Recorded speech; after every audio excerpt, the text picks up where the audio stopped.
السلام عليكم، ازيكم؟ عاملين ايه؟ بتكونوا كويسين ان شاء الله. امتحان فرنساوي بيكون اسهل امتحان بيمر على الطلبه كلهم ثانوي عام، اكتر امتحان الناس بتشكر فيه امتحان فرنساوي.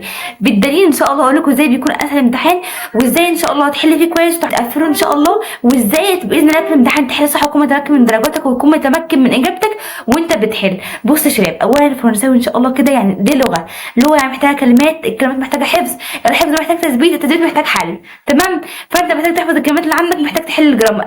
انا نسيت الكلمات. طبيعي هو الفرنساوي دايما بقول انه اسهل ماده تدخل الدماغ ده برضه تخرج من الدماغ، انه السهل ممتنع، عارفين؟ سهل احفظ الكلمات وسهل ان انا برضه افقدها، او ان انا الكلمات دي تكون بالنسبه لي تنسى بسرعه. فانت تعمل ايه؟ انت تعملها تستعين ربنا سبحانه وتعالى وتقوم تحفظ الكلمات كده.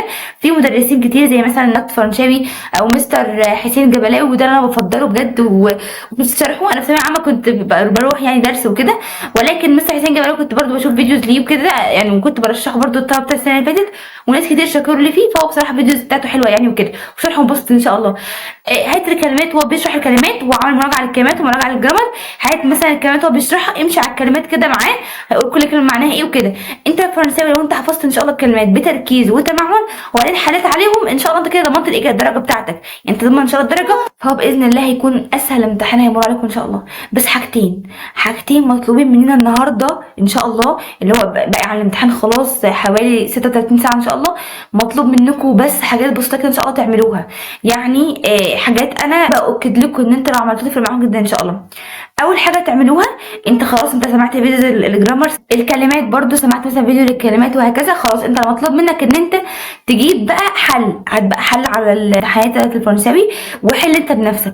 لو انت حليت بجد الفرنساوي اصلا اسئلته متكرره، هيجيب ايه؟ هيجيب ايه غير علامتين استفهام انت حافظهم، غير كلمتين بيتكرروا في الجرامر، غير الكلام ده كله. هو بس اصلا عارفين لازم تطور فرنساوي عشان بس المذكر والمؤنث بيتلخبطوا بس ما بينهم، في حاجات بتكون مشتبهات كده وفوارق في النص، يعني بتكون اللي هي تحس ان الكلمه مؤنث ولكن هي تطلع في الاخر مذكر وهكذا. فالفرنساوي اكتر حاجه تلخبط فيه مذكر ومؤنث. فانت حاجتين هتعملهم، اول حاجه حل كتير على قد ما تقدر. الفرنساوي ان شاء الله اسئلته متكرره على طول، اسئلته مكرره، انت بس مطلوب منك تفهم فكره السؤال، تعرف ان شاء الله جالك سؤال زيه تحل عليه. مش هيجيلك نفس السؤال اكيد بس هو زيه، ما هو هيعمل ايه الراجل؟ هيعمل ايه؟ هو نفس المنهج، هيحط امتحان منين؟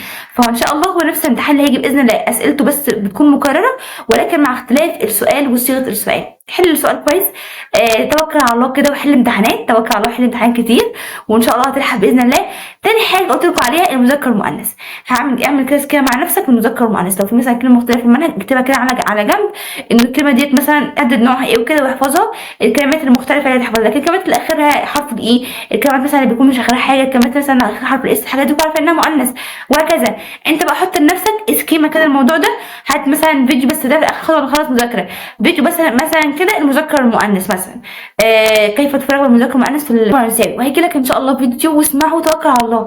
فالفرنساوي ان شاء الله سهل، ما تقدرش تفوق كده، بس فوق بس كده واستعين بربنا سبحانه وتعالى وان شاء الله هتمر. ودايما كده خلي كده عندك مبدأ في حياتك، انه كل اقدار ربنا خير، وكل ما ياتي من عند حبيبي حبيبي. بس كده، سبحانك اللهم وبحمدك، اشهد ان لا اله الا انت، استغفرك واتوب اليك.